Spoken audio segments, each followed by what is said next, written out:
I'm calling this meeting to order of the school committee workshop to discuss the reopening strategies for school. I'm going to turn the meeting over to Interim Superintendent Hoffman. Jill? Thank you. Today, we have been asked to present a plan from the Department of Education that consists of 3 models to reopen. One model is a full in-person with health precautions. The second is a hybrid model where some students are in buildings some of the time and some students are remote learning some of the time. And the third option is a remote only learning plan or model. Today, I'm here to present to you our initial draft of that plan.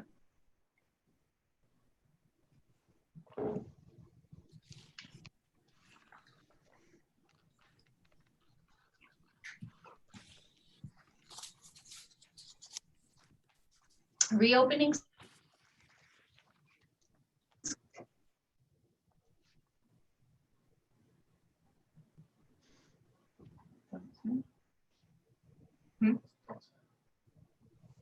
So here we have the initial guidance that was received from the Massachusetts Department of Elementary and Secondary Education. In addition to this guidance over the last week, we have also received guidance in COVID situation protocols, reopening facilities, transportation, remote learning, and courses that require additional health precautions. You will see some of that information added in this presentation. What the medical community says: schools do not appear to have played a major role in COVID-19 transmission. In general, rates of COVID-19 infection are lower for children than in adults. If exposed, children may be less likely to become infected with COVID-19. If infected, it appears children may be less likely to infect others with COVID-19. Health and safety practices that reflect the most updated knowledge. Masks or face coverings. Students in grade 2 and above are required to wear a mask that covers their nose and mouth. And again, I will reiterate, this is coming from the guidance from the State Department of Education. Adults, including educators and staff, are required to wear masks or face coverings. Masks or face coverings should be provided by the student or family, but extra disposable face masks should be made available by the school and will be made available for students who need them. Physical distancing. Schools should aim for a physical distance of 6 feet when feasible, and 3 feet is the minimum distance allowed. Classroom and facility configuration: to the extent possible, chairs should be spaced 6 feet apart, but no fewer than 3 and facing the same direction. In-school protocols. In addition, students and staff are required to exercise hand hygiene, hand washing or hand sanitizing upon arrival to school, before eating, before putting on or taking off masks, and before dismissal. Hand sanitizing. Hand sanitizer will be placed at key locations, the building entrances, cafeterias, classrooms, or shared spaces. There should be a COVID-19 related isolation space. Schools must ensure that we have that. Now we're going to show you a brief video from doctors on back to school in Massachusetts.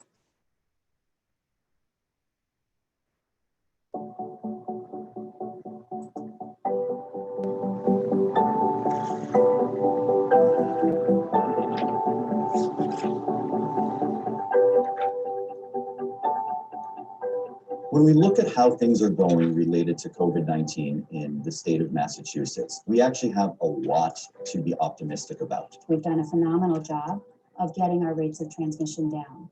We are viewed around the country as a leader in developing strategies to reduce the spread of infection. Getting our kids back to school is really only safe because we've gotten the rates of transmission down to a low level, low and continuing to drop. If we were in another state, we'd be having a different conversation. There will be important measures that are going to be implemented at each individual school to make sure that kids stay safe, kids and teachers. One of them will be social distancing. We're going to keep kids apart. We're going to rely heavily on the use of masks, which we know are highly effective at reducing transmission. We're going to rely on hand hygiene. We're going to really and require children to be washing their hands or using hand sanitizer frequently over the course of the school day. So one of the most important things that parents and families can do to support safe return to school is ensuring that they're only sending their children to school when they're well. Every day, we want parents to ensure that their children don't have any symptoms that could be a sign of COVID. We know that classrooms are going to look different than they did last year. They're going to be configured in a way that's going to maximize the safety to both students and to teachers. The first difference that will be noticed is that the desks are going to be spaced further apart. We know that not every classroom will be able to achieve 6 feet of distancing, and that's safe, provided that children who are in those classes, as well as the teachers, are wearing their masks. In addition, they're all going to be facing forward because we know that sideways transmission is rare. And with those strategies in place, distances shorter than 6 feet can still be done safely. So because of what we've learned about the virus itself, we feel comfortable that the plans that have been outlined are a safe and effective way for our children to return to school this fall. I'm an infectious disease physician, but I'm also a mom, and there is nothing more important to me than the safety of my kids. I really believe that we're putting together strategies that are going to protect our kids and the educators in the classroom to make it safe for them to go back to school. My children are going to be going back to school in the fall, and I am really confident that they're going to be fine.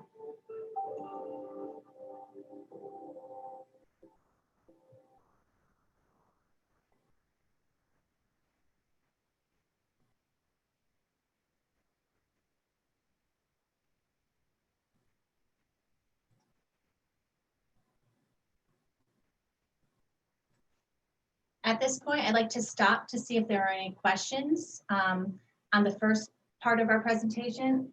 And Mayor, do you want to? I will call to make it more organized. I'll call your name if you have a comment, or you can pass. Mrs. Reed, any questions, comments? I don't have any questions. I'm glad to see the numbers are low in Massachusetts. Ms. O'Connor?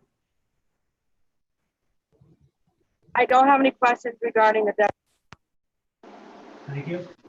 Mrs. Rohr, anything at this time? Sure. Good afternoon. At the comment of the rates of transmission from school have been low or non-existent. I think the irony though here is that kids haven't been in school yet. So I'm not sure how we have that data except from other areas. And I appreciate the video of the doctors from Massachusetts. I'm hoping at some point we can hear from our town health department and our school physician. Thank you. Ms. Doobie? I have nothing right now. Thank you. Mr. Bonavita?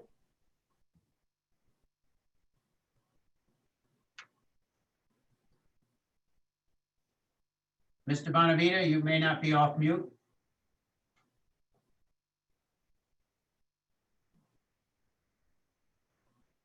We'll go to Ms. Minio at this time. We'll go back to Mr. Bonavita. Mr. Minio, No questions at this time.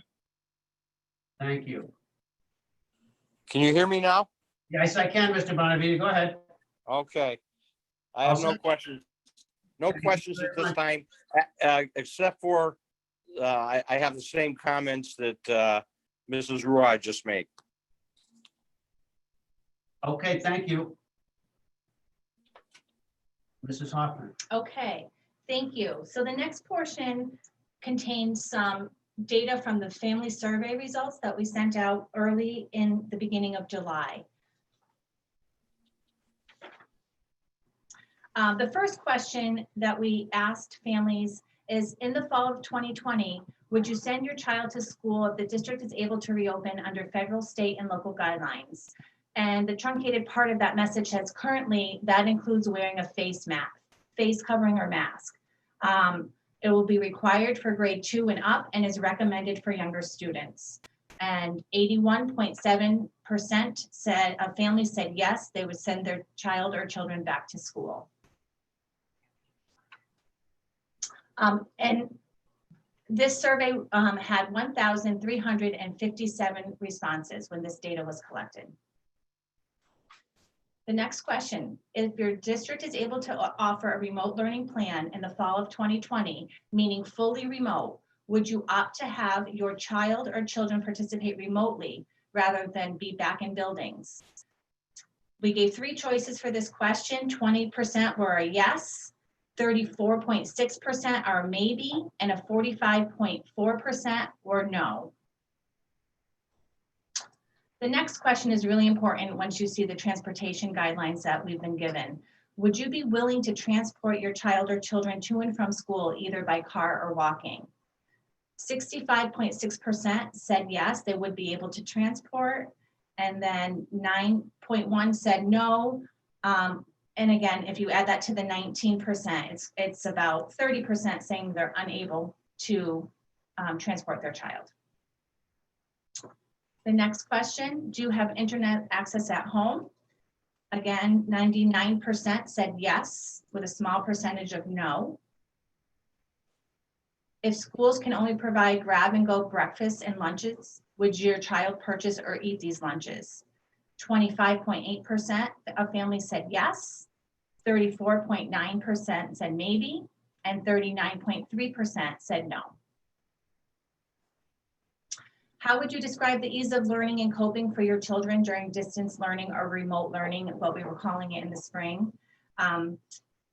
45.5% said not as good as expected, but then 55.5% said better or about what was expected. In which areas would school support be most valuable to your family? 47.1%, almost half of our families that took the survey said academic support activities would be needed. Another said helping manage and organize schoolwork. 11.7% said managing emotions and behaviors, and 8.1% said how to use technology. From the Agawam Education Association, they sent a survey out to their membership, and they provided us the following data. Now, this data was taken before some of the guidelines were sent out, but this is kind of a rough estimation of what their membership who took the survey said. In regards to face coverings, 81% of the educators, and let me be specific, they were teachers, paraprofessionals, and secretaries in this survey. 81% would like masks to be mandatory. Distancing, 69% preferred a minimum of 6 feet distancing versus 31% who were okay with a minimum of 3 feet. And the preferred start of the school year, 35% said remote only, 32% would like the hybrid model to start, and 32% would like the full in-person model to start. So here is where we're going to tell you what we've done already. We know everyone's been very patient and supportive and awaiting some progress reports, and that's what I'd like to give you right now. We as a district have ordered PPE, masks, gowns, face shields, sanitation stations. We are planning for a one-to-one device for devices pre-K through 8 with high school, possibly a bring your own device model. And you can ask questions about that later if you have that. We've surveyed families. We intend on surveying families again once the model for reopening has been established. We have conducted the feasibility study. We've been asked to look at what 3 feet in classrooms look like, just seat to seat, and also what 6 feet looks like, and how many students we can fit in our buildings at both distances. We have planned professional development with an added day up front to try to get teachers the time they need to plan for whatever reopening model we choose. We've also planned for additional social emotional learning supports, strategies, and resources for when we reopen. We've added safety measures to all of our offices. Our main office here, our central office, and all the school office buildings have plexiglass when you walk in. We've also provided service to ventilation systems, and upgrades were done specifically on the rooftop at Agawam High School. We are in the process of ordering online assessment and learning software, one program for grades K through 8. We've improved our communication system, and we've purchased a new one. We'll be transferring everything over to that system soon, and this system has a translation ability built in. We held listening sessions for our staff, and we researched possible hybrid models. Preparing buildings. We ordered and signage for our buildings. We have stickers, as you can see. We have pads for the floor for social distancing. We have, again, looked at common areas, inserted plexiglass where needed, any other precautionary measures that need to be taken. We're looking at some hallways in some of our larger buildings to be one directional, so we will add signage to show that. And as I mentioned earlier, we have been focused on servicing our ventilation system to make sure that it is working properly for when we start school. Are there any questions at this point? Once again, I'll start at the bottom this time with Mr. Bonavita. No, I'm happy to see that the issues that are being addressed as far as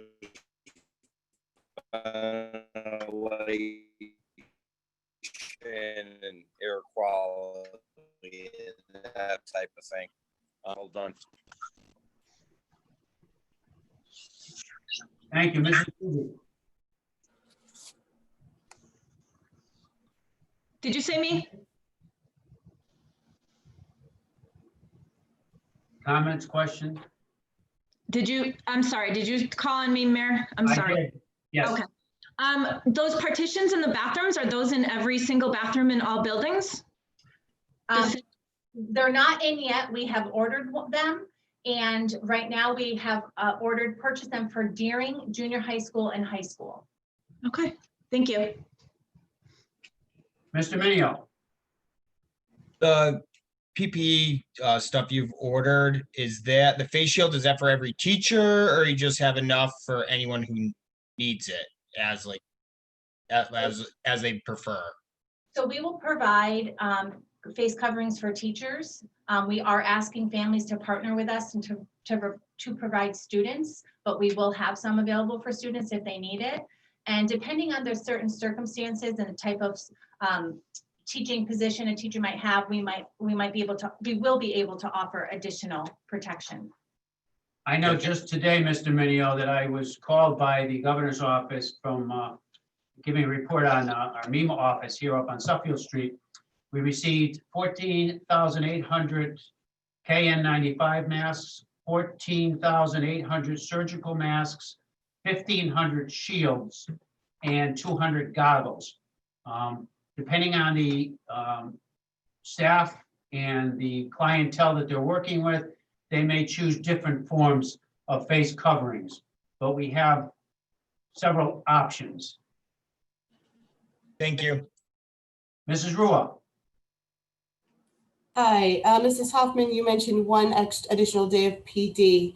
The DESE guidelines, the DESE letter that came out from the commissioner spoke to a 10-day. Are you ready to talk about that at all, or has it been too soon since the distribution of that letter to speak to that? I do have a note later on when we talk about professional development for teachers and our plan to address that. Okay, thank you. Second, I'm glad to hear about the air quality at the high school, some updates there. What about the internal rooms at the junior high, internal rooms or basement rooms at the middle school? What has been done to update or make sure things are where they need to be for those kinds of rooms? Considering you have to have an open window on a bus, if we have internal or basement rooms, what are we doing there? Thank you. Yeah. So our maintenance department has inspected and serviced all of the school ventilation systems, and all air filters in those systems have been replaced. Just to describe the ventilation systems that we use, it's called a univent system. And the system draws in fresh air from the outside, even the internal rooms that we have, and through filters and out through the rooftop exhaust fans, make a continuous airflow. So all of those have been, again, either serviced or checked to make sure they're working properly. Again, the plan is to increase the time that that system is running throughout the day, so extending beyond the school day. And again, there was some upgrading that needed to happen on the rooftop fans at the high school, so that has taken place. And I did talk to Brian Pagella from Building Maintenance this morning, and he told me they checked and cleaned all the coils and replaced any that needed to be cleaned. The belts were all checked, replaced where needed. The motors were all checked and serviced. He had outside consultants checking every roof unit. He had his custodians, as they always do, but this year, one of the benefits of being out since March, they could go through from top to bottom, all the units in the room, the univents, pull them apart, take the front off, vacuum them out, clean them, check and change filters. They went through it from top to bottom. They had the time to do it, and they took advantage of that time and went through everything, inside, outside, on the roof, the whole bit.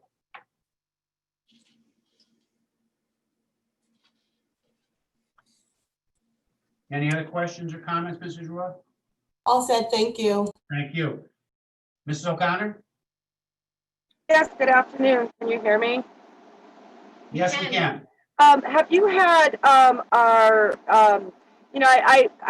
want to just, it's a lot of work for our building maintenance and everyone else involved for checking our ventilation systems. Has there been an inspection by a certified HVAC and has our town inspector also been part of this process? Yes, as I mentioned, they brought in subcontractors to come in and check the roof units out, and the HVAC experts that are certified to do all that. We did the maintenance of the filters and the cleaning and the backing out. But when it came to addressing any issues with motors and belts and coils, that was the outside consultant that they did call in. Very good question. Thank you, Mr. Mayor. All set? Mrs. Reed? Hi. Sheila, I know you mentioned you ordered face shields. Will the teachers be wearing face shields and masks, or are the face shields just for the teachers? I just wanted to clarify what the face shields were for. Yeah, that's a good question, Shelley. Right now, we know that there are certain teachers and certain populations that are going to need face shields as opposed to face masks because of their the work that they do. So if they are doing speech and language services, for instance, and a student needs to see the formation of their lips, then that teacher may choose to wear a face shield instead. We are encouraging masks or coverings because we were told by our health agent that a face shield is not as protective as a face mask because it's open at the bottom. We're also looking into clear masks for teachers also, so they can, their face and their lips can be shown. Okay, and you said you were going to send surveys out to families again after we have a plan in place? Yes, and that survey will help indicate, just a refresh of where parents and families are standing right now, and also help our administrators plan their buildings. Okay, and a teacher survey, has that been sent out, or you're still working on that, correct? It has not. We are working on it. We're also just thinking about how to get the best data that we need from teachers. So if it's either going to be through a staff survey or a message, kind of reaching out and asking certain circumstances, for teachers if they need that. Okay. All right, thank you. Thank you, Mrs. Reed. I believe we're getting some questions on the chat room and Zoom, but just so people know the format, especially since there are probably over 50, close to 100 people involved with this workshop, which we're glad to tune in. The workshops, basically school committee workshops, are for the school committee to ask questions only. We want to encourage those that are viewing that have questions to submit them to the superintendent's office, and maybe you can give them a place to submit them. Sure. Mrs. Hoffman? So there's two forms that I'd like to mention to you. We do have an email address called reopeningschools@agawamed.org. People have been emailing their questions to that venue. And we try to answer some of them. We can't answer all of them, but we do read them all, and we make sure that we take what you write to us into consideration as we continue to develop our plans. Secondly, we are going to be hosting a listening session for the community this Thursday at 6 p.m. And that will be an opportunity where you will be able to ask questions. And then we can provide you some more information based on your questions. And I'm hoping and assuming that as we go through these slides, that hopefully some of those questions you may have will be addressed before we're through today. If not, we encourage you to tune in Thursday and or submit them, which I would encourage, to Mrs. Hoffman here. Reopening schools at agawamed.org. Thank you. Mr. Mayor, would you mind if I make a quick comment there? It's Wendy. Please do.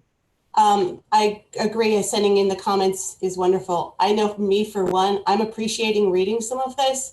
It's just helping me think of questions as we go along. So I don't know if others mind, but if we kept it going, I don't mind at least reading the questions that are coming in. It gives one more opportunity for people to talk to us. Thank you. That's not the format we go by with our workshops, and it could get unwieldy. So we're going to stay with the format we always use. Thank you. Okay, next slide. So here are some of the details we're still working on. We are working on some of the details of all three plans. Coming up next, you'll see kind of a snapshot of our plan, but there are still details to be worked out. We're still receiving guidance. We just received more guidance and information as of this morning, last night. So we're working through all of that. We are looking at, we still need to work on changes that might affect our collective bargaining agreements and policies, school policies. We are still in the process of setting up our COVID room and looking to hire additional staff, nursing staff, to supervise those rooms. We're still answering a lot of questions from teachers and parents. So again, please send them to us. We'll do our best to answer them the best we can. And we're still collecting information from teachers. So we are preparing teachers to start in whatever way that looks come this fall. We are preparing some staff self-care support workshops. Our SEL director, Marlene DeJesus, is leading that up. Right now, we do have 3 days before students for professional development. We have the professional development committee who has worked really hard to come up with options for teachers. Day one is a teacher choice. They're going to pick 2 content sessions and some of the new technologies that we use this past spring, but then also ones we're looking to include in any kind of model that we reopen schools with. And we also have a social emotional learning piece that we're asking teachers to choose for our first day of professional development. Our day 2 has a lot of school-based planning, and then again, grade level department planning, and the same for day 3. We are planning devices for teachers. We have ordered school laptops and portable document cameras for all of our teachers to use. And again, those can be in school, out of school, hybrid model. We received information today that there might be some flexibility to add some more planning days for teachers. And that's something we're looking into.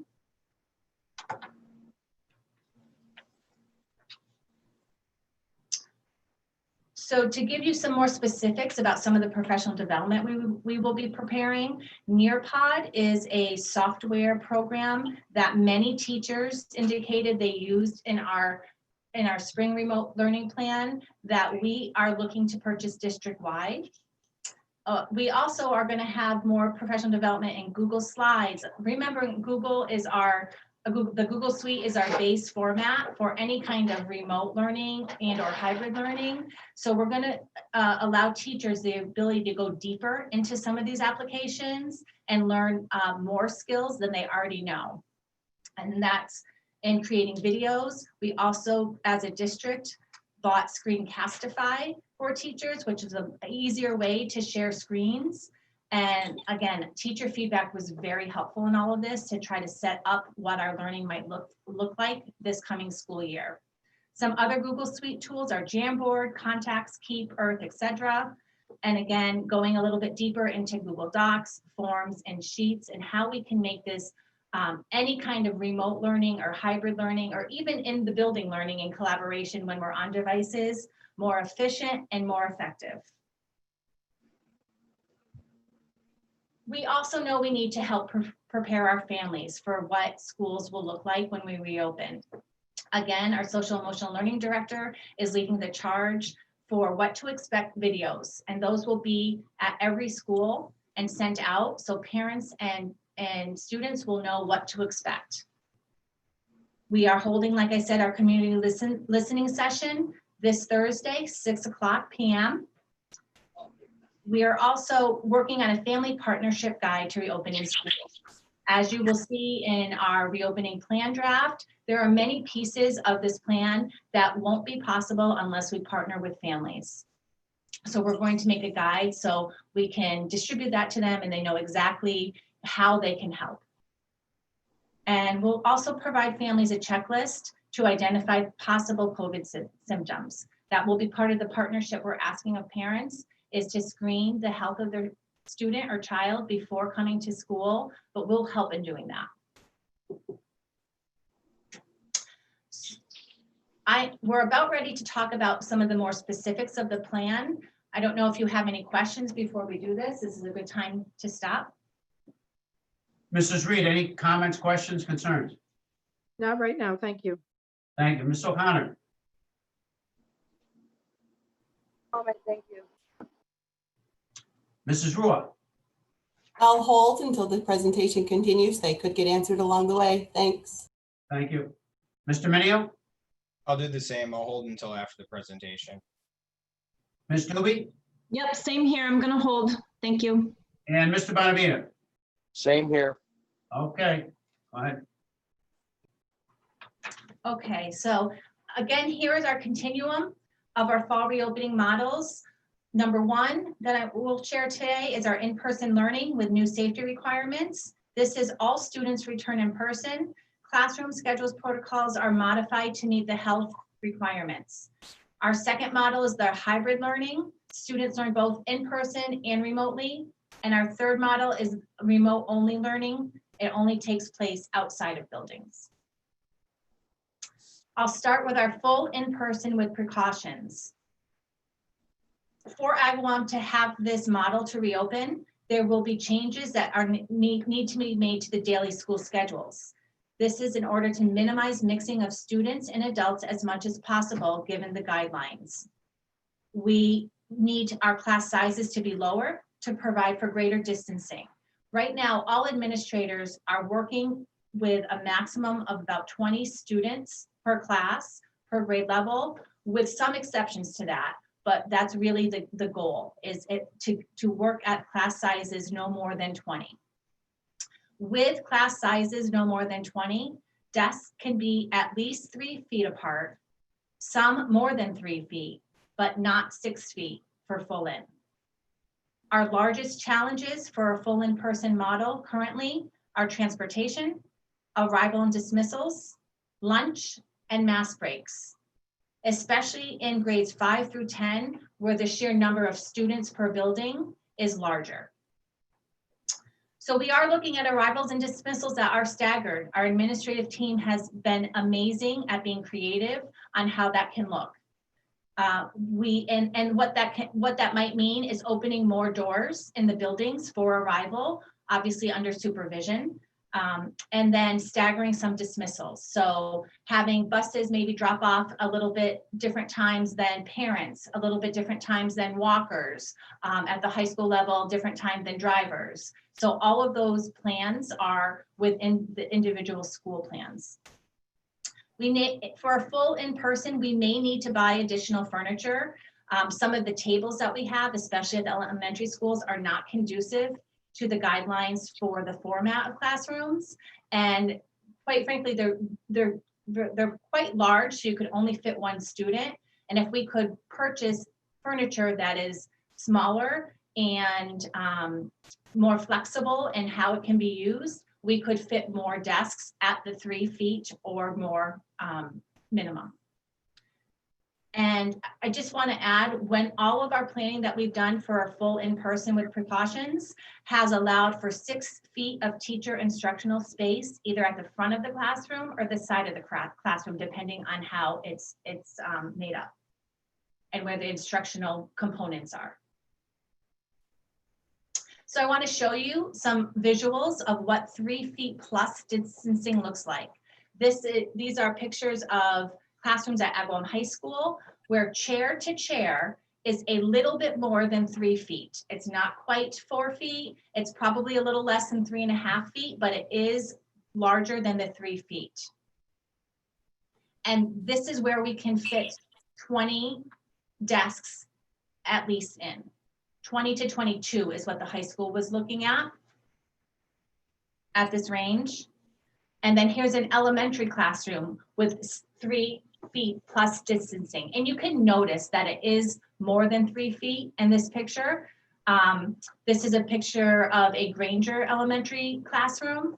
And what in this picture, what you'll see and what a lot of principals are planning for is kind of a mixture of different furniture. We have classrooms that have different furniture in them. And if you can mix them a little bit, you sometimes can fit 1 or 2 more student desks within the guidelines in the classroom. Also, you can notice the teacher space in the third picture here is at least 6 feet.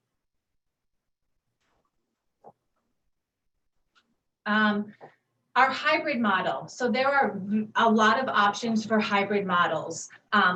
We have been in discussions with other districts throughout the state, but most especially the districts that joined the collaborative that our students join for CTEC and some other programming. And we really saw the value in having the same hybrid model, so all our kids can continue to go to CTEC. And so the model that we are proposing for hybrid consists of 2 cohorts of students, some in person, some remote. And our model suggests that cohort A would be in person Monday and Tuesday, remote Thursday, Friday. Cohort B would be remote Monday, Tuesday, and in person Thursday, Friday. We also have some populations that we know have need to be in person more based on some of the services that they need. And so we plan to have our hybrid model have those populations in 4 days a week. Our hybrid model has Wednesdays for all students to be remote. And what this does for our staff and students is it provides opportunities for increased planning and collaboration time for teachers, especially on Wednesdays when all students are remote. It allows for 6 feet of distancing between students in classrooms. So this is the second model that we did, and we said if at 6 feet, chair to chair, can we fit our half of our students in with this model? And we believe that we can. What this model presents, though, is childcare challenges perhaps for families and teachers, realizing that most students will only be in buildings 2 days out of the week, but teachers need to work 5. However, we have heard from many people about some of the challenges we face with our remote learning in the spring. We heard you loud and clear, and part of what our hybrid model and our remote model will provide are or live sessions, we hope, with teachers, especially on Wednesday. With this model, we as a district are talking about a blended learning approach. This is for teachers, so when they have students in front of them, they are able to provide some direct instruction based on the content, skills, and standards that they're working on at that moment. In addition, through Google Classroom and some of the software and applications that we have, they can post the resources that go along with that direct instruction and the assignments and activities and tasks and collaborative documents that they want students to work on while they're remote. And so that's a lot of what our PD is focused on in the first 3 days that teachers come to work. And it's going to be something we're going to go back to and make sure that we support throughout the year. So with the hybrid model, we have some visuals for you. These are 2 classrooms, one at Phelps, so one on the left is at Phelps. A classroom with 6 feet chair to chair. And this classroom could actually fit 15 desks, and it was a pretty large space. And then The classroom at, on the right is Agawam High School. And again, I believe there were 15 chairs at 6 feet apart. So one of the questions we've fielded from families about the hybrid model is, can my children have the same schedule? And and our answer to that is yes. If we pick students on a hybrid split and split them by the alphabet, knowing that there will be some exceptions, we hope to have families have the same schedule by the alphabet. And what we did is we kind of did a feasibility study on that. And here's an example of Phelps and what Phelps looks like if you take and split the students each grade level in two parts, A through K and L through Z. And as you can see, there are some slight variations, but they're pretty much down the middle of the enrollment.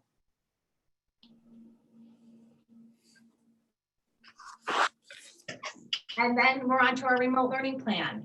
I will say this loud and clear. Our new remote learning plan will not be the same as it was in the spring. We think we did a really good job, and I want to, again, thank teachers for all the work that they did with no time at all to plan for that. But we've listened, like I said, we've gotten feedback from both teachers and students, what worked well, what didn't. And so our remote learning plan is based on that feedback, along with, our capabilities in the district. So another person through our IT department will be a single sign-on to all of our district sites and software. So no more 20 passwords and usernames.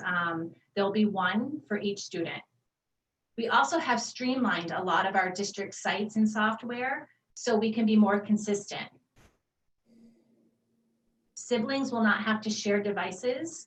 We hope to have all students one-to-one. And we know that we need to add some synchronous or live instructional sessions. They were not part of our remote learning plan necessarily. Many teachers wanted to make them part of the plan, but they were not. But we realize now that it's not just a closed school for a few weeks, that students will be graded on assignments that they do, that we do need to have some live instructional sessions. And we know that we need to add more structure to both teachers and students' day.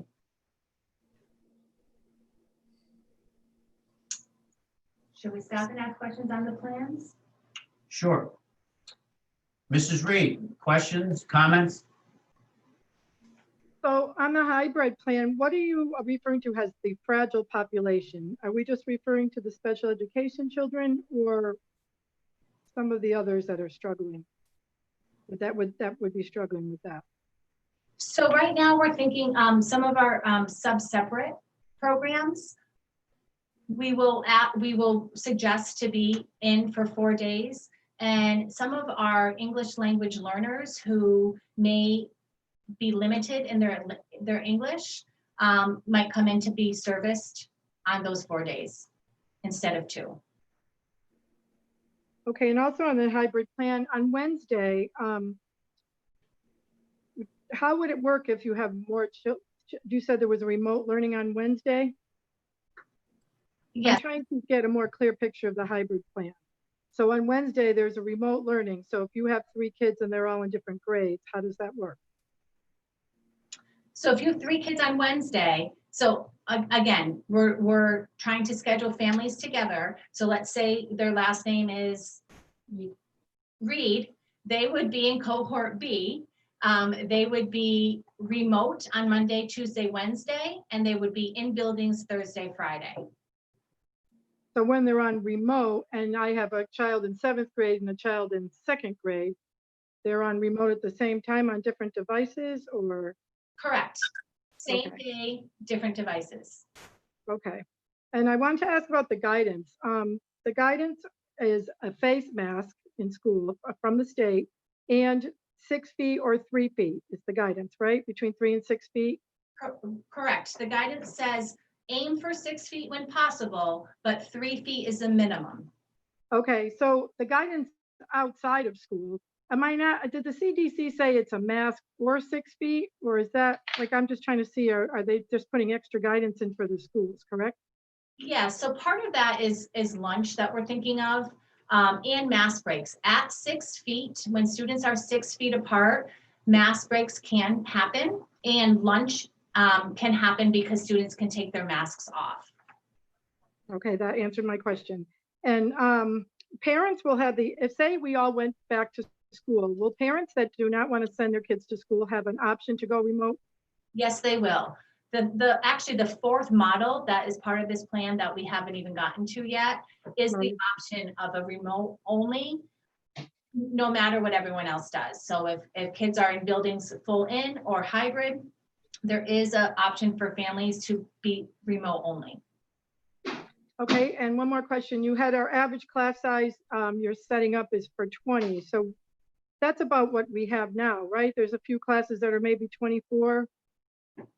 Yeah, the high school actually had to do some reconfiguring of some of their classes to get it down to 20, but the elementary level, yes, you're right. We typically try to aim to that. We do have some classes that were larger, and we might have to split them into more groups.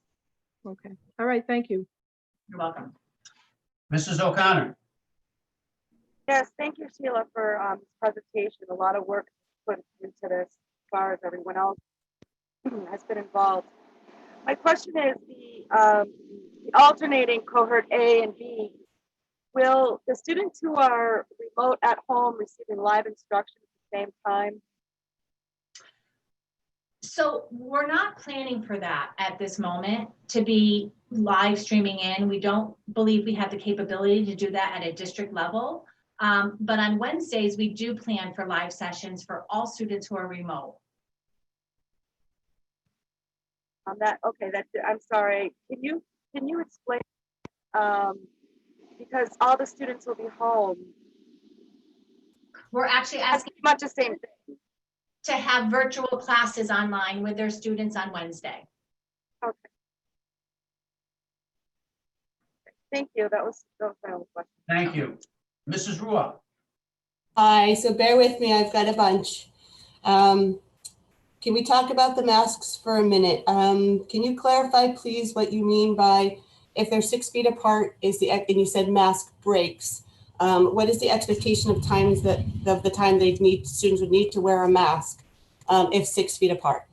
So masks are required. That is part of the guidelines that are not optional or not able to be changed at a local level. However, when students and staff are 6 feet apart, they can take their mask off for a mask break or to eat lunch. Okay, so will the mask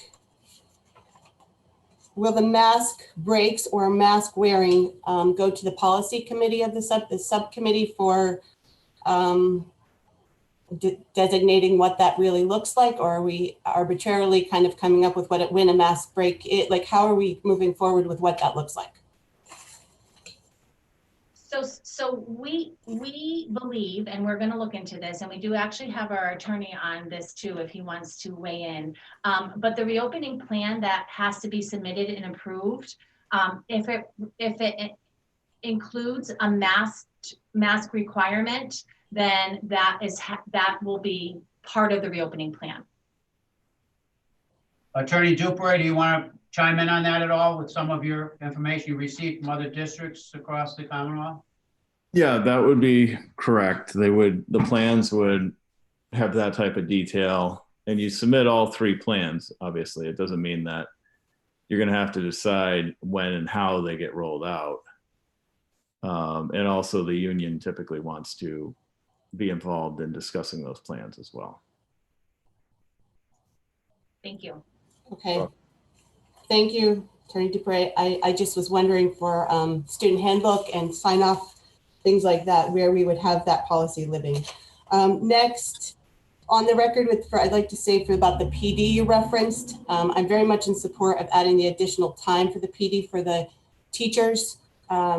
Example, I work at a college. They've spent the entire summer, the faculty there, preparing for what's about to happen in the fall. And I think to give our teachers the due time to prepare for what we're asking them to do, which is pretty monumental, I go on the record in support of those additional days. Next, the distance requirement of the 6 feet. I think our stakeholders that spoke pretty loudly, 69% of the teachers suggested 6 feet. was more comfortable to them. I'm wondering how we would manage and what will be if there's a non-mask wearer for any kind of reason, how are we safely managing the non-mask wearer in with the mask wearers?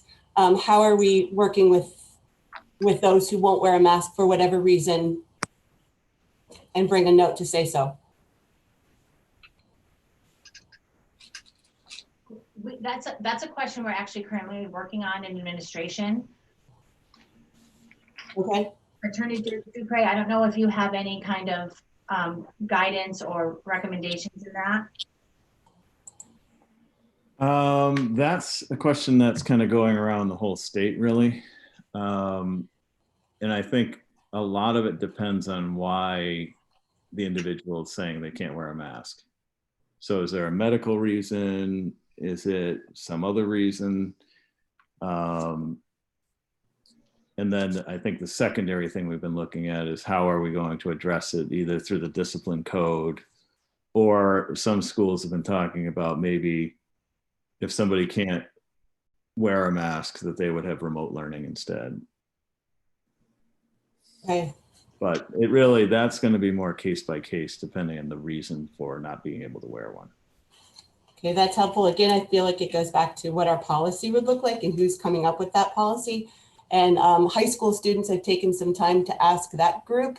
And one question that came up that I thought was rather unique in one of my sort of listening sessions with them is, what if they were a high schooler wearing a mask, sitting next to someone assigned a seat that wasn't wearing a mask and they didn't feel comfortable? Can they opt out and go home? So I think that's something to think about. It's just sort of food for thought of the comfort level of those in the school. Next question. Oh, go ahead. Yeah, I would. One thing I've been saying about that is I would like more guidance from the state about that issue, because it really should be a uniform decision about how that's handled throughout the state. It doesn't make sense for one school to do it one way and another school to do it another. So in conference calls with the commissioner and the governor, I think that's something that needs to be pushed, because it really should be the same standard everywhere, because it's largely a medical issue, and it's something that individual schools aren't overly equipped to deal with or make decisions on. Great, that's an excellent answer. Thank you. I'm hopeful for that one. Mrs. Hoffman, with the schedule that you are showing us now, that we saw last night and today, the cohort model as you're describing it, how would that work for students in CTEC, LPVEC, our partnerships with other schools? How would it look in incorporating those students into this model? Yeah, the collaborative CTEC actually has planned to reduce groups in their shops. They have a plan that they've worked out so their class sizes will be smaller. And they feel as though they could have their students go those 4 days. And so that would be another population that could go 4 days. So they would do their academics at their home school in 2 days in the 2-day model, but could go to the collaborative 4 days and maybe even 5. We haven't finalized those discussions, but they may be able to go the 5 days. Okay, that's very helpful information. Thank you. Also, the fragile population that you mentioned. I know Mrs. Reed asked a question. I'd like to follow that with, in the guidelines, I saw 5 categories that were asked to be considered as the fragile population: your students on IEPs, your ELL population, students in high risk of academic failure, students who are not engaged in the spring, and pre-K through 5. Do you feel like we're covering all of those in the current hybrid model that you just proposed? I think we actually need to get more data around that before we can decide what populations would be, because we still have to make sure. With this hybrid model, we're very conscious of the 6 feet distancing. So we'd have to see what our numbers look like and how many of those students would be in school 4 days to see if we could accommodate them. Okay, so that's more to follow up, only because I did read that in the guidelines. So those are the populations I'm kind of paying attention to, that we're bringing back to the best that we can. And I think I have one more. So will the parents be able to opt? I heard Mrs. Reed sort of asked this, I believe, too, for the best fit for them based on needs that they may have. And if they select that, can they change their mind? So the parents and families will have the option to be remote only or wherever the district decides to do. So we can't offer all three models at once, but we can offer either what our decision is and a remote only option, because we understand there is a need for that. Mhm. Yes, there will be flexibility in changing of that option. Again, another detail we're working out. But we want to have enough time to plan to welcome that student back in or to transition that student out. And so we will need some time, and we're hoping that the state gives us some guidelines around that as well. Okay, so in our remote option, I guess there is one more question, that is not live streamed school at all. It is not. So what would it look like on the days the students were home in that cohort that was home on those 2 days? So for hybrid, correct? Is that what you're saying? Correct. Correct. Which one? The hybrid, yes. If they're home for those 2 days, Yep. So what would that instruction look like on the days they're home? So the direct instruction would take place with the days that they're in, and at home, there will be activities, assignments, resources, maybe projects that they'll be working on while they're home remotely. On the Wednesday though, we do anticipate and we do want live classrooms on that Wednesday for whole classes at a time with teachers. And then also some small group instruction if needed. Okay, I'm so sorry, but I do have more, so bear with me. I took lots of notes reading all of these. High school, let's go back to high school. If the students have to reselect their classes and maybe change up that schedule, are AP classes going to be able to continue with this model when it seems like instruction, for instance, is a little bit less direct? So let's look at your AP population. Would they be able to continue with taking those classes? Would specials be able to continue in this model when you're not in school every day? So can you speak to, or labs, those are my labs, APs, and specials. Could you speak to how that might look? Yeah, so as you were probably aware, our special courses, a lot of our electives that have some additional health precautions, that guidance we just received a day and a half ago. And that also includes science labs. So we're still working on that. However, the plan is to continue our classes. There may be some electives that won't be able to run given the guidelines or the model that we're in, but as of right now, and I've been talking very closely with Mr. Schnepp, the principal of the high school, and Mr. Kareka, who is in charge of the scheduling. And as of right now, we may have to cut an elective in order to add another section of a core class to get our class sizes down to the 20 that we spoke of. For instance, I'll give you an example, physical science. The class size, I believe in physical science before we did some modifications, was over 20 in most of the sections. So we had to add a section or two, which meant one of the electives might not be able to run this year, a section or two of the electives. So those are some of the modifications we've been doing. We've been talking about AP classes a lot. We understand that the model that we're proposing for high school is a 4x4 block for all students. That will significantly reduce the amount of mixing of students that we have at the high school instead of the 7 classes. And however, we realize that is not ideal for some classes, but we are planning, for instance, AP in particular, and we've started some conversations about math and foreign language, some of the classes that build on each other each semester, how we can address some of the time and the gap between when students take, for foreign language and math, like, course 1 and then course 2, but for APs, if it's offered at the beginning of the year and the test is at the end of the year, what are some things that we can help to support those students?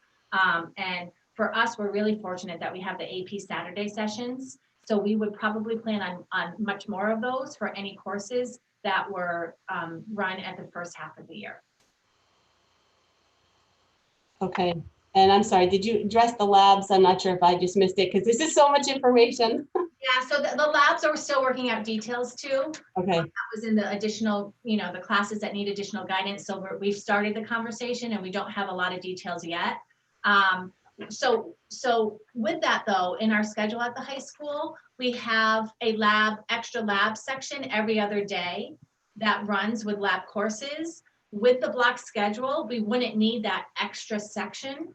We would just have the activities that we could do within the 75-minute block, if that helps a little bit. it does. Or maybe some of that would be done at home even. Possibly. Right, okay. Thank you. That was a lot for now. Thank you very much. Mr. Mayor, I do have more questions. I thought we were, Get back to you. We want to go through everybody else first. okay. Video.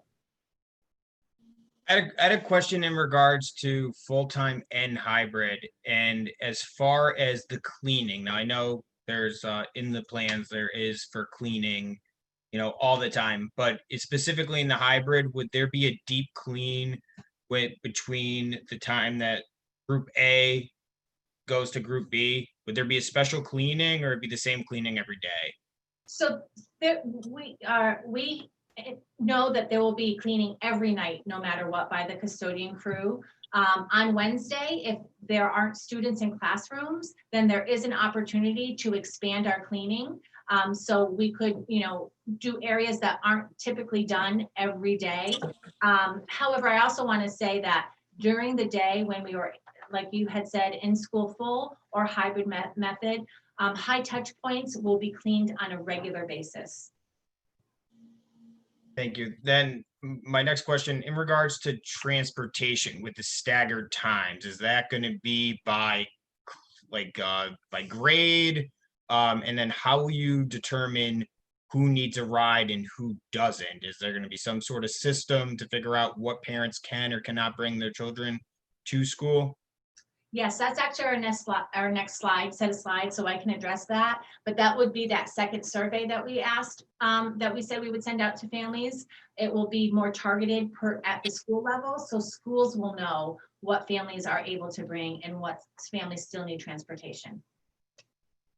And what was the first part of your question again, Carmen? I think I missed it. I think the staggered times, is that going to be by grade? I would assume. We're still looking into that. And when we talk staggered times for arrivals, set aside bus transportation, we're talking maybe 10-minute intervals, like for parents to drop off, start at this time, 10 to 15 minutes later, bus drop off. So we're not talking large amounts, but enough to reduce the amount of students entering the building at one time. But the transportation and buses, we still have to work out.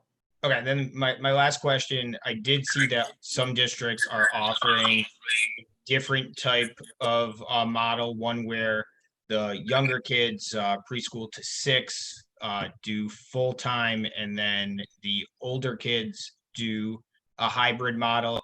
We're not considering that. It's just going to be a hybrid or a full remote or full-time, correct? I believe we can consider it, actually. It's just what we did here is lay out the 3 plans, but we can talk more about what that would look like. I think we can consider a combination of the plans. Yeah, because I know just, from talking to some people, there are families who have, both parents work. So for someone like myself, I can work from home. It's a little bit different than someone who needs to find childcare, for the days that would be remote. And then it's even harder for a younger child to be in front of a Chromebook for multiple hours a day. I think the high school and the upper levels, I just think that they would, I think they could handle it better than, let's say, a second grader, is what my comment. And I'll hold all other questions for later. Thanks. That has been part of our discussion. And I guess I would just add that elementary school full in, again, would just be at the 3 feet minimum plus. But we are also looking into community partnerships for some of those issues that you just mentioned. You did show that there are 15 seats that could be 6 feet apart in most classrooms at the elementary level. I wouldn't say most. I would say most is more 10 to 12. Some can hold 15. Thank you, Mr. Minio. Ms. Stube? I'm listening intently, and all the questions that I had have been answered and asked and answered. So I'm going to just hold off. I do have one question, but I'm going to hold off until the transportation slide. Thank you. Mr. Bonavita? Yeah, a few. First of all, the question that Carm asked about the elementary schools being full-time and the rest of the schools being, combination of remote and full-time. Not full-time, but in school and remote. That, to me, does make sense to consider as a kind of like a fourth option or a mixed option, whatever you want to call it. So I would like to consider that in our deliberations when we actually have to vote on this. Like my question on masks, I don't know if it's appropriate to ask it now or wait, but I'm going to ask it now. I understand the requirements are that people wear masks, that they can, if they have a note. Now, I assume this is a note from a doctor that said they have a medical reason why they cannot wear masks. Attorney Dupre, is that something that you could help answer? I don't think it's only going to be if there's, I think a note is going to make us try to accommodate, but I think you're going to get requests for no masks because they believe some people just believe it's their right not to have to wear one. Okay, well, you just hit on the point I was going to make, and that's the question that I have. We can have all the rules and models in the world. If people are going to defy the system and the state requirements and our requirements, what are we going to do about it? If somebody shows up, a student shows up and says, I'm not wearing a mask, my parents don't want me to wear a mask. I have a note from my parents. They don't want me to wear a mask. What do we do? Well, typically you balance safety type concerns with general citizens' rights to behave in the way they want. But simply saying, I don't want to wear a mask because I feel like I don't need to wear one, balanced against the health risk, I would think that the courts would rule in favor of schools on that point if we forced people to either wear them or they would have to go remote learning. At some point, if the health risk becomes low enough, that balance may shift towards a family that says they don't want to wear a mask, because if we didn't have any cases in Western Mass for a year or something, at some point the balance would shift. But I think based on where we're at right now, I think schools should be able to require masks, in particular if we have a remote option if they don't want to. I mean, if they don't want to wear a mask, then they don't have to, and they'll get a remote option. Now, all of that is assuming there's no medical reason behind it. If there's a medical reason behind it, then we'd have to look at that a little differently, because that's a different balancing test. I would agree with you. I just think that parents should know up front that if they send their child to school and they just say we're not wearing a mask because we don't constitutionally believe that you can force us to wear a mask, that the school's not going to let them in. I mean, you can't, and I agree with you. At some point, we all hope that this, either they come up with a vaccine or it becomes so low in Western Mass that that balance shifts. But, that could be off in the future. Certainly not going to be in September. And we have to see what the virus does in the fall, if it ticks up or stays the same, or what happens. So I think that's an important question to have an answer to the first day school starts. You're going to have to know how you're going to handle those situations. Because if we don't, we're going to have a mishmash of what's going on, and there's going to be problems. That's my feeling on that. And I think they should be, at this point, I would agree the balance is in favor of wearing masks unless you have a medical reason, a note from a doctor specifying what the reason is. And that's my feeling on that. Yeah, Now I heard. I was going to say, I agree with you. And I also think that we need to send a notice out to all the families before the school year starts about what the rules are and what the enforcement mechanisms will be, so everybody understands. Not necessarily, it might be a separate document apart from the handbook, because I don't know, incorporating that into a handbook might be, it's going to be easier for parents to just get a kind of a concise document on COVID in particular. So that's probably what we'll work on. Right.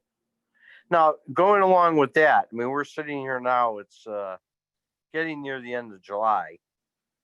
I've heard recently, and I thought I read something online, that some schools in Massachusetts are delaying 2 weeks to wait and see the start, well, delaying the start of school 2 weeks.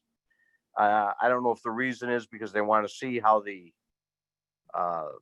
going into September, if it changes anything, or they just need more time to put together, as you were just talking about, notices to parents and things like that on various rules and regulations that have to be followed. But is the superintendent heard anything along those lines, or? Yeah, Anthony, just as of recently, there seems to be an agreement with the Commissioner Riley for the Department of Ed and the 3 major teacher unions, the Boston Teachers Union, the MTA, Massachusetts, and the National Federation of Association for Teachers to add more days up front for teachers only to plan and prepare for school openings. And that news just kind of came out last night, this morning. So that's something that we're looking into as well. Did that come directly from the governor's office, though? I know it's the 10 days. The MTA had released a statement about it, but I thought I read something that maybe the governor hadn't specifically agreed to that. So I'm not sure of the status of that right now. Yeah, I know it's 170 days, down from 180 for students. And the purpose and intent of that was for training for staff. Okay, so that was confirmed by the governor. It was confirmed by the commissioner. Oh, the commissioner, okay. Okay, other than that, a lot of my questions Wendy asked or Carm asked, other people asked, so I'm not gonna rehash everything. So I'm satisfied up to this point that all my questions have been answered. Thank you. Thank you. Ms. O'Connor, you had an additional question you wanted to ask. I said I'd come back to you. Yes, I do. Thank you, Mr. Mayor. I was aware of the MTA and the agreement between DESE. Last night I was able to provide that information. Also, I wanted to, so we talk about, so our students are going to be sitting either 3 feet apart or 6 feet apart, in-person hybrid model. I do have questions about what those breaks are going to look like. A lot of our students, I mean, especially elementary students, our special education students, all students in general have a very difficult time sitting at a desk with their feet forward and not moving around their desk. How are these transitions going to look? That's my first question. That's part A. And part B, those what type of activities, those social activities that's crucial to social development, will occur while following the guidelines? And C, what do we have for emergency protocols in place following CDC guidelines if, for instance, there is a lockdown drill or there's a fire drill? Thank you. So part A, I believe you said, what does the instruction look like if students are sitting? We are encouraging, and that's why, again, we go back to the 3 basic safety precautions that are being asked of us: hand washing and sanitizing, wearing masks, and social distancing. We realize if we could combine the three, our risk of transmission or being infected is much lower. We do realize though students are going to need to move, so we're talking already with administrators about how we're going to provide movement breaks for students, maybe within the classroom, or maybe taking small groups outside for some movement breaks. We're talking about activities that you can do at recess that don't involve, closeness or touching. We're looking into tent rentals to provide an outdoor space where we can do either mass breaks or eating another area to eat lunch. We also are talking about physical education activities like yoga, things that, students move, but stay within their spaces and that we can kind of measure out for them. Part B, I believe you talked about social development and how we can encourage that. We've already started to think about some creative ways, especially at the lower grades, about, how we socialize with masks. What kinds of group work can we do maybe online that we're still, and again, this is all ages.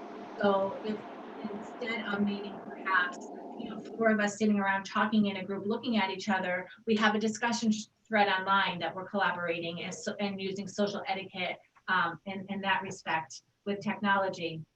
And third, for emergencies, we're going to follow the state laws. So right now we have to conduct fire drills, and we think that's important. But as far as other safety drills, I've already been in touch with our safety and security officer, Mr. Dennis, and if there's a way to do some of the safety drills or at a presentation versus practical model. So we can still go through all the safety protocols, maybe perhaps more in a presentation instead of the actual drills at the beginning. Okay. As far as the presentations, if there was something to occur, I'm talking about with the exit for those transitions for our students and staff to get out of the building appropriately. If it did work, if there were an emergency, yes, we are working on, yes. And again, that balance is important. If there's an emergency in the building, we need to get staff and students out. Right, thank you. Thank you very much. Want to continue with your Yes. slide presentation? Our next slide is about transportation. And we've been told that the capacity of buses with social distancing guidelines is approximately 1/3 of a regular capacity of a bus. We are also given the guidelines that all students will wear masks or face coverings on buses. And so all students, so even the younger students, no more than 1 student per bench unless they're family members. Keep windows open when possible for ventilation. So we are asking families to partner with us to get students to school. We understand that it's going to be a challenge, especially with full in, and we'll have more information to follow. The latest updates, we are told that the Department of Elementary and Secondary Education will soon issue a stop and start playbook. This guidance has been developed by a team of medical professionals and personnel, so they will tell us when we need to stop a particular model and start a new one. The 2 key factors of the unknown right now are our financial picture and the future trajectory of the virus. Part of the rationale by the medical professionals is that students are safer in schools and less prone to social emotional issues. The August 10th date for the submission of the final fall reopening plan was set with the hope that we will have more information available to us and about the funding and the status of the virus. And I know many of you have been asking about what model we're going to start with, what is our plan. I hope that this is providing you a framework for what our plan is. But again, we've been asked to wait until early August to identify what model of our plan that we will reopen with. And so here's just a few dates for you and a timeline. So we are having our workshop today and restating our reopening progress and our plans. On July 30th, as I said, our community listening session will be held 6:00 p.m. On July 31st, the district has to submit an initial plan to DESE, but is non-binding. It is a very initial plan that's a quick template. On August 4th, the school committee meeting will happen, and we are asking for a vote on the final plan. And on August 10th, our final plan is due to be submitted to DESE. That is the end of my presentation today. Again, thank you for your continued support, feedback, and patience. And I think we'll open it up to one more round of questions, feedback. Absolutely. Mr. Bonavita. It's not really a question. Can I make a comment, some comments? Absolutely.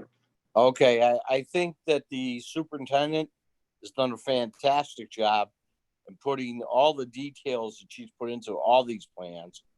And, you know, when going from maintenance to everything, everything that's been touched has been done in such detail that I was really not surprised in a sense, but I was very, very happy with. I could tell you that I'm seriously considering, and I'm not gonna, this is not a vote. I am considering the hybrid model for the upper grades, and in the elementary schools, having the back in school, fully back in school model of the elementary schools. And I think that's going to be another different model than the three that have been offered.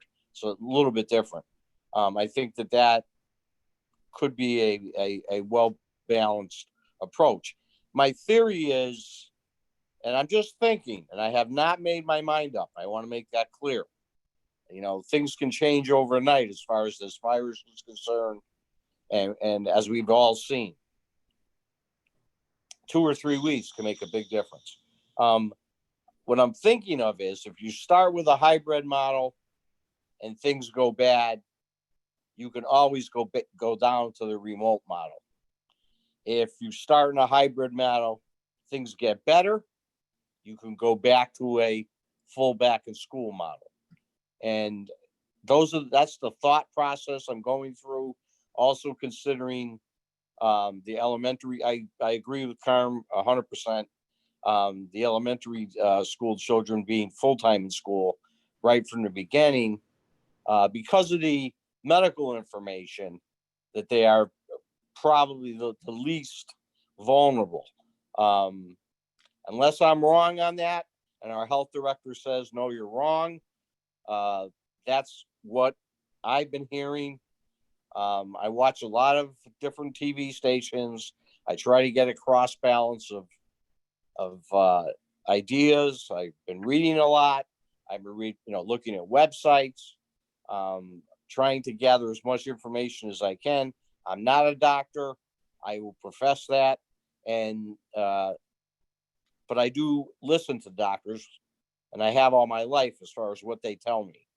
And from what I've heard, the younger children are less at risk, and much less at risk. So I will consider all options.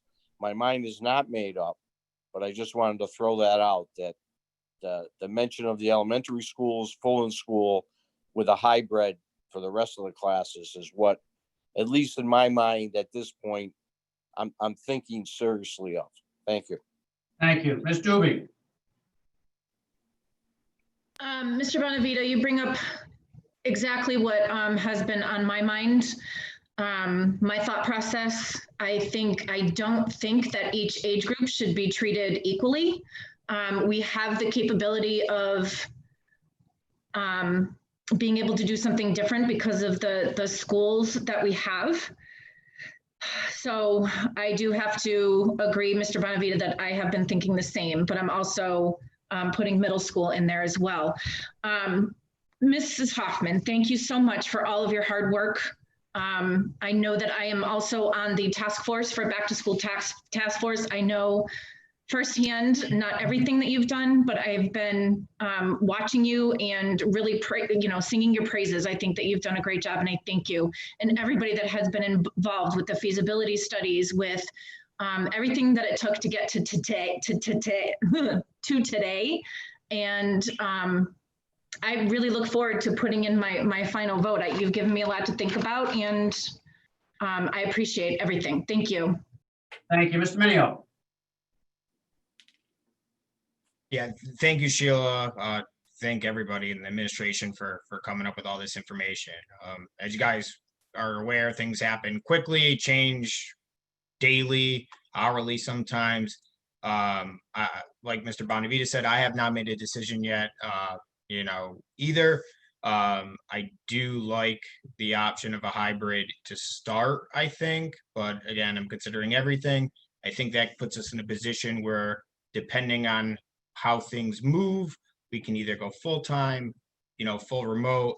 I would like to see, specifically, if we did offer full-time elementary in a hybrid model at the upper grades, how many children could we get 6 feet apart? I think that would have a major factor on how I feel about it. The full-time being 3 feet is a concern for me. 6 feet, which is what the CDC recommends, is what I would prefer. But I'm considering everything. Thank you for the presentation. There's a lot of things that you guys are considering, and I appreciate all the input from all the stakeholders. Thank you. Thank you. Mrs. Ruo. Thank you.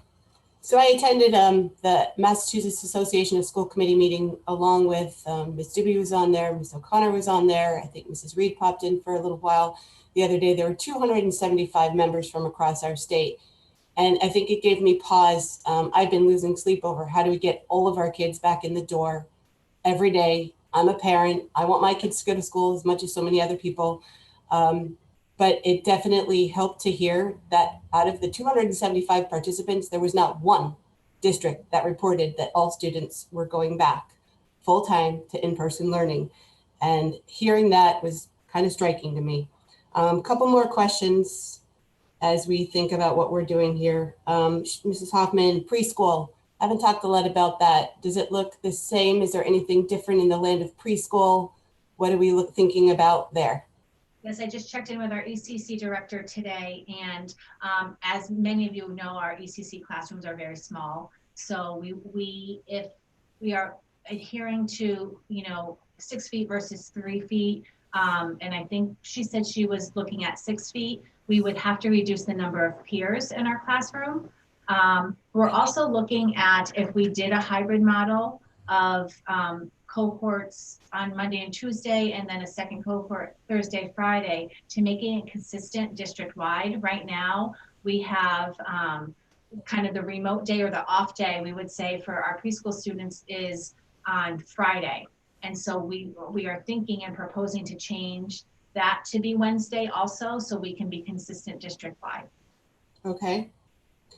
Going back to the question of masks for a minute, do SROs, other people, custodians in the building also have to be masked? All adults are required to wear masks, adults and staff.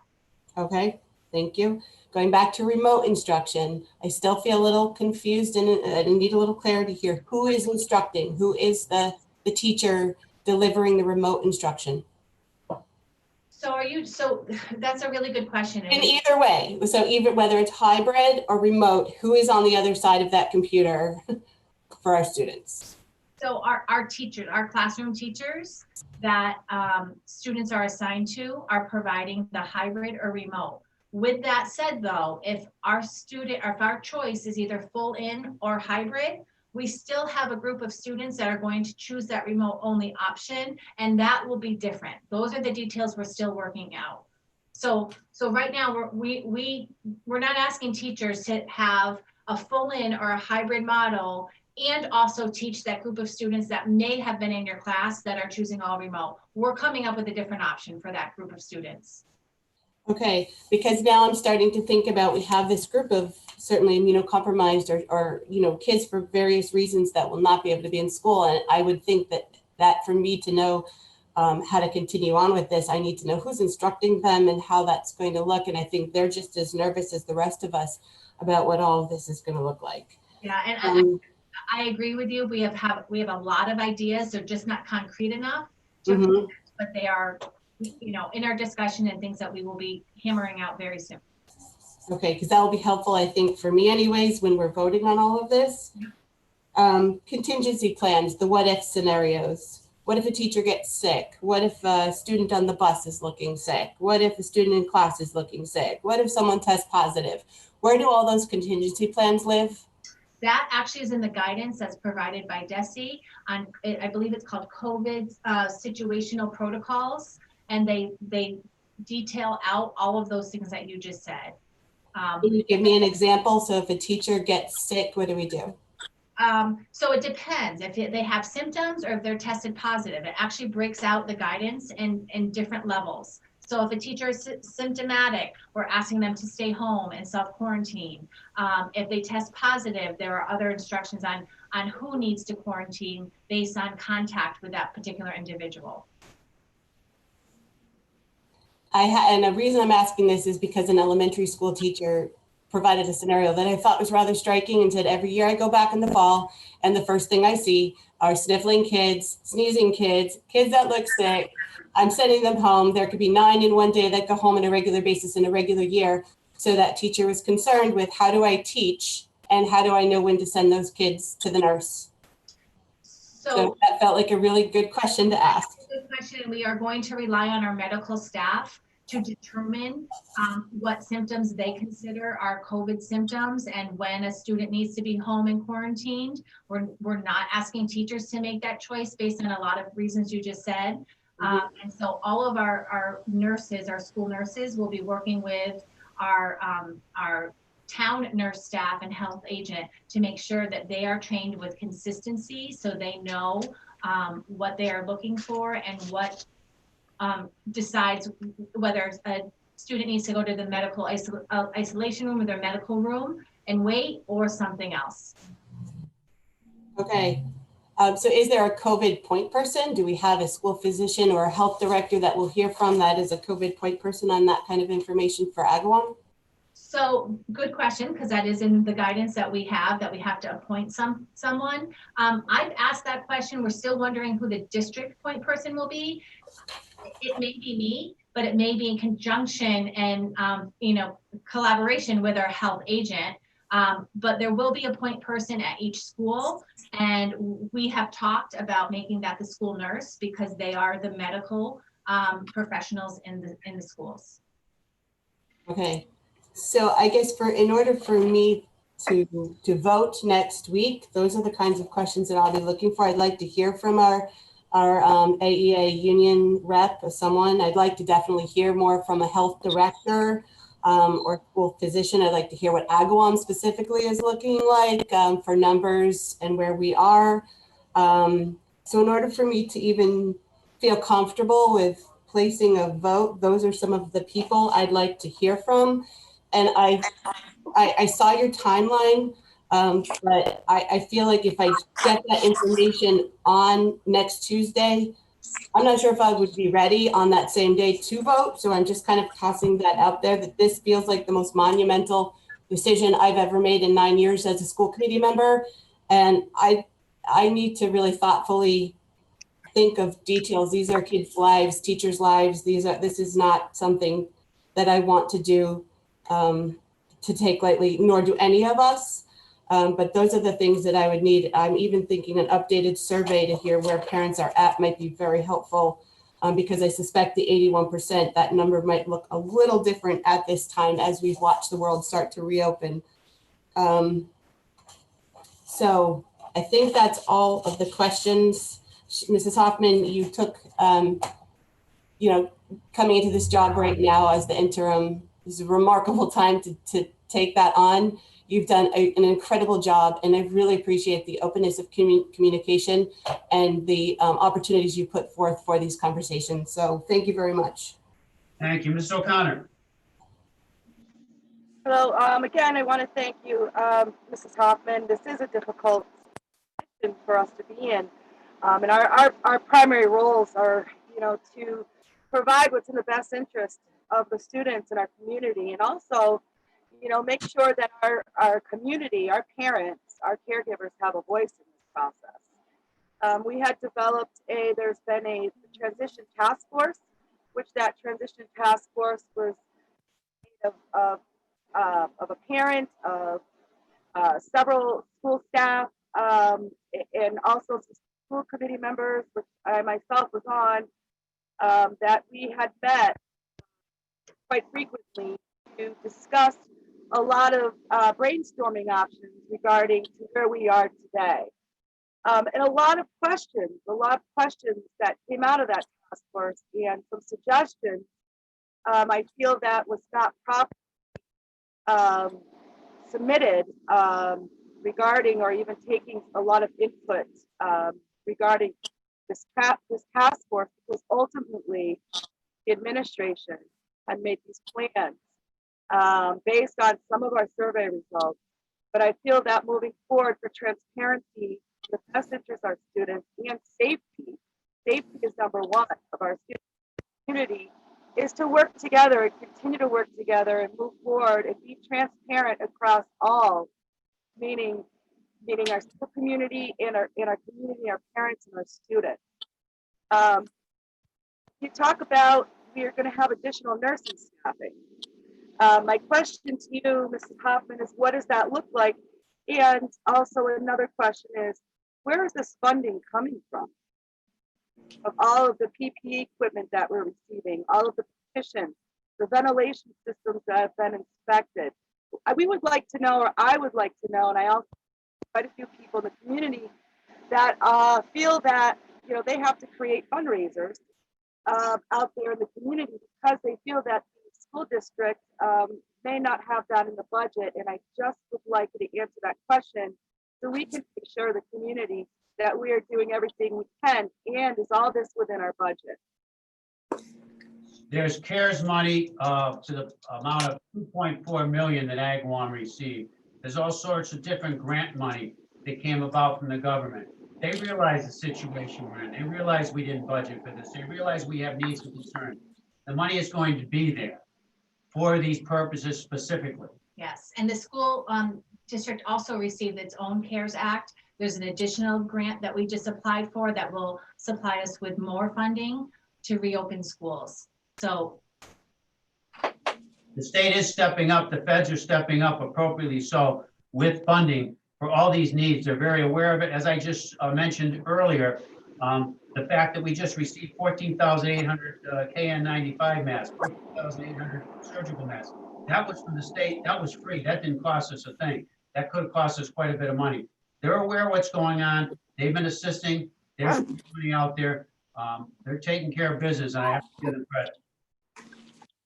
Great. I think that's great to know. As us, or at least I did know that there was additional funding out there with the state for these specific purposes for COVID-19. However, I have to say I did not hear from the school committee that we received that funding. So I want to assure the community that we are going to be okay, and reassure the community that we will be okay financially to provide the support to our community. So the question is about nursing staff. With the additional funding, the $2.4 million that was awarded to our school district, will that be part of funding for additional nursing staff? And what would that look like, point entry from the bus to the building? Well, the nursing staff that we're looking at adding, and you're correct with some of the additional funding that we need are for the medical waiting rooms in our buildings for students or staff who end up displaying COVID-like symptoms. We are looking to hire additional a person per building, a health professional for those rooms. Thank you. And I'm just, again, I want to say thank you to everyone that this has been quite a journey. And again, we're all here working. We want to work together, make sure that, transparency happens. I know that Agawam will be, I believe Agawam will be a designated COVID site in the near future, Mr. Mayor.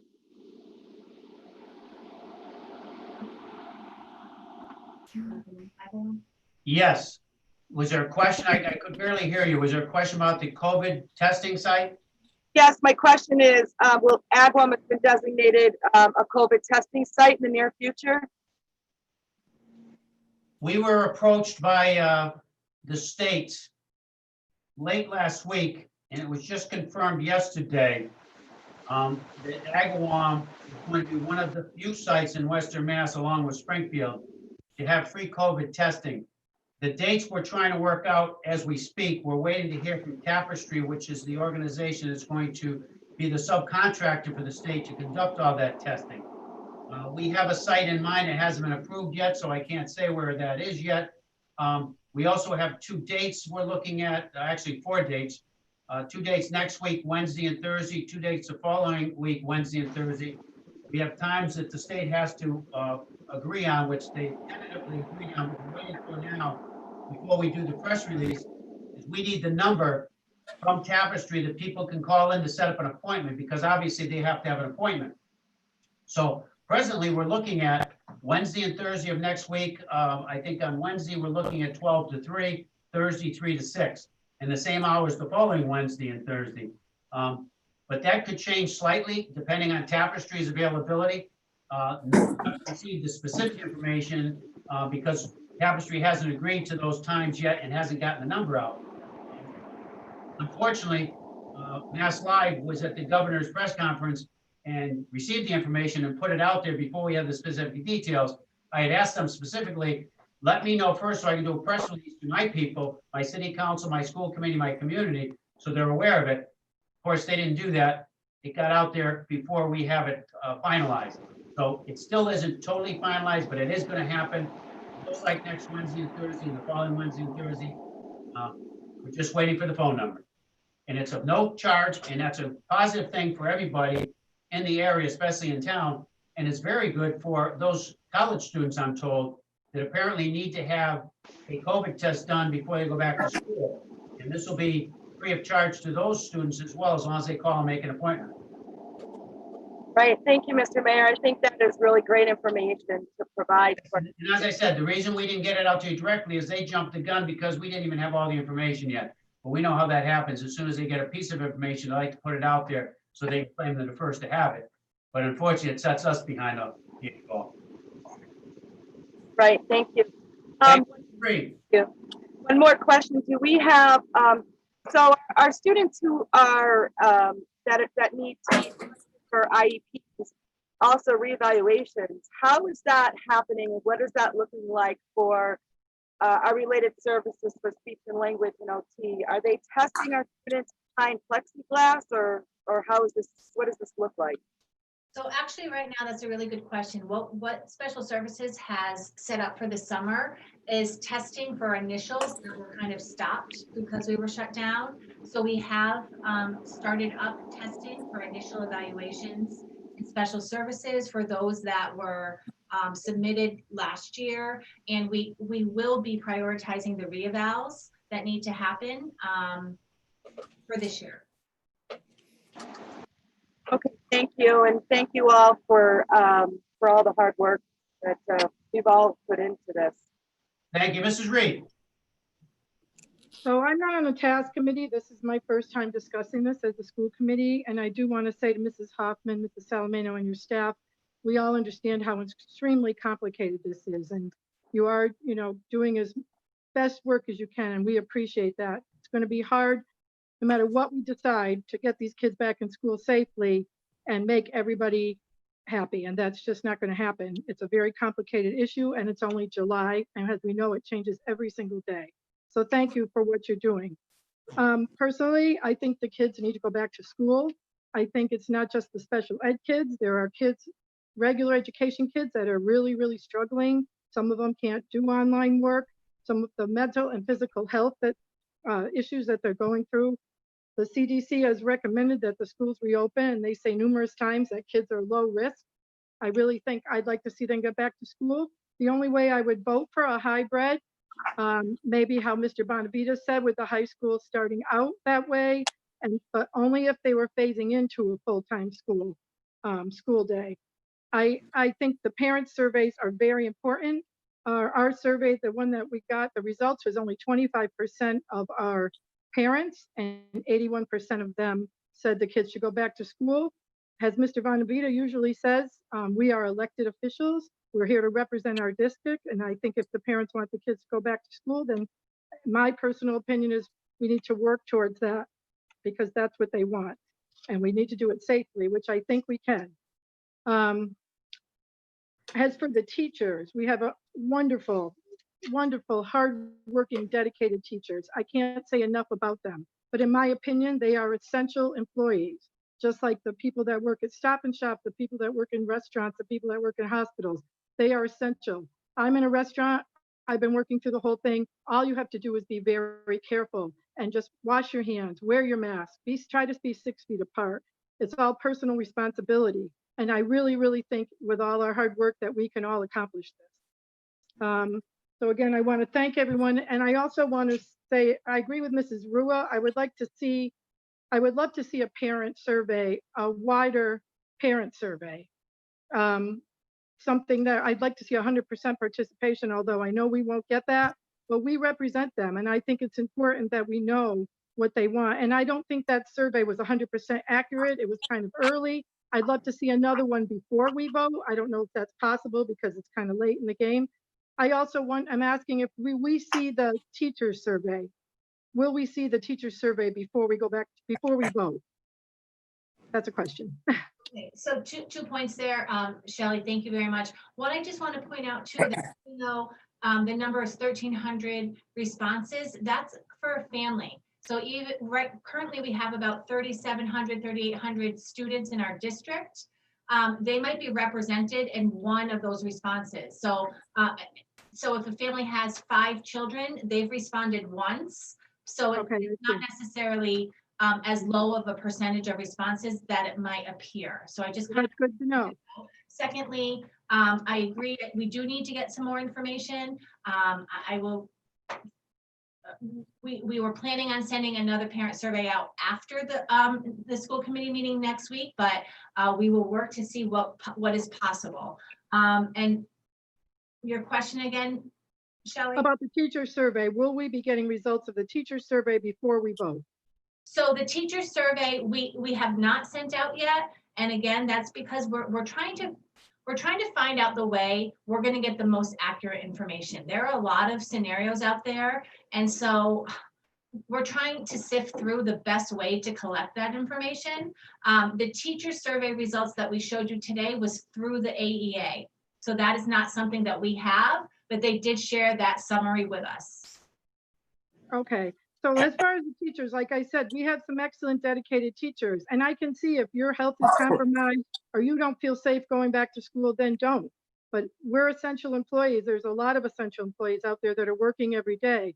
And I might add with the mask issue, when you go to a restaurant, the waiter has a mask on, but the person sitting at the table does not. So, the mask thing, that's a whole nother topic. I mean, most of them are made in China, which is kind of ironic. And a lot of them on the box say they do not prevent the virus. That's a whole nother issue. I won't get into the math.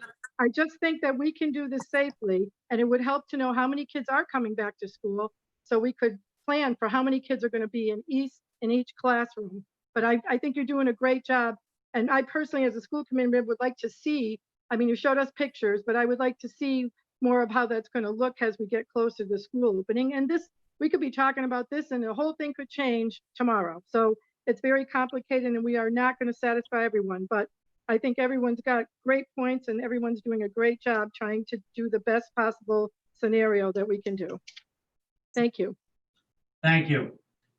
I'd just like to comment. I haven't made many comments, but first of all, I'd like to thank all of you for your thoughtful questions and concerns and comments, and for taking time out of your day to be on this call.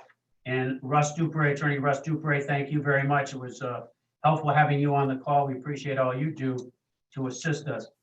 You're welcome. Enough. I know it's been said already, but for the work that Mrs. Hoffman and Mrs. Salameo and their staff, the principals, the central office staff have done to prepare for this. I know a lot of criticism came up because other districts were sharing information that they had piecemeal. What this team did is they realized we don't want to piecemeal stuff. When we have information that's worthwhile and we pull a real plan together that makes sense, we'll be ready to deliver it at that time. So I think they were very specific, targeted, and did a nice job of gathering information and not having to change it 6 different times. We've all said things change quickly. Things change by the day, they change by the week, they change by the month.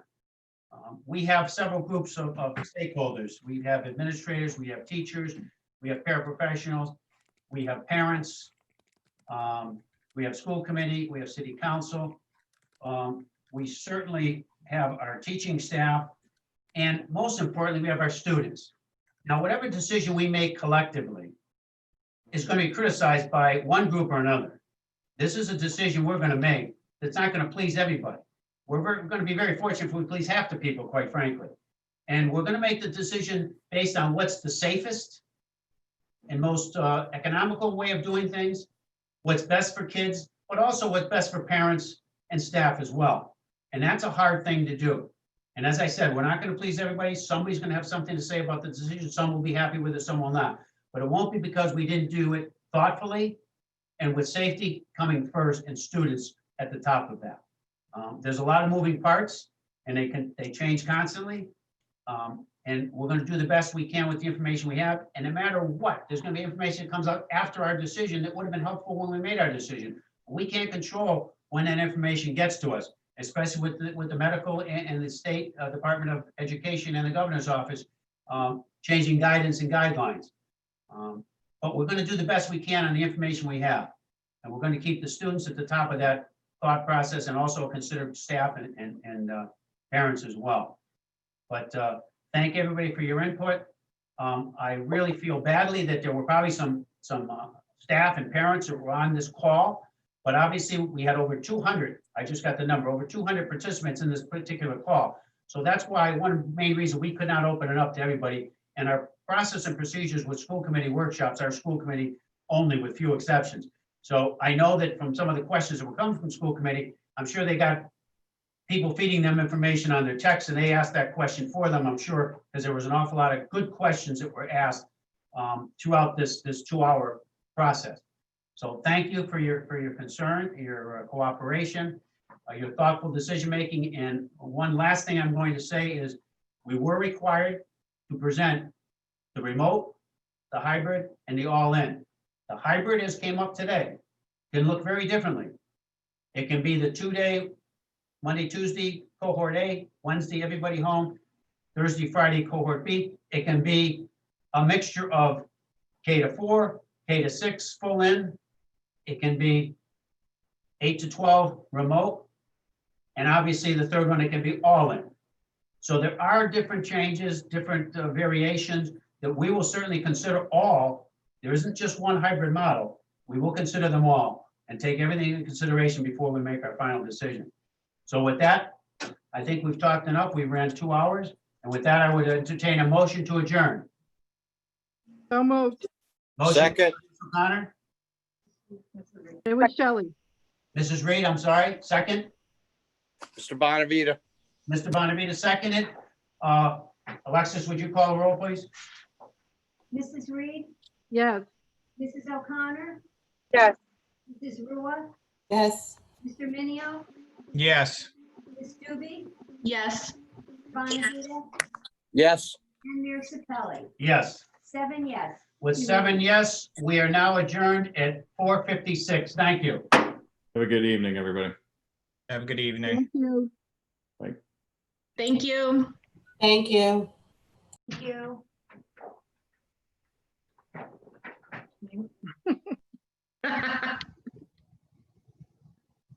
Bye, Wendy. Enjoy.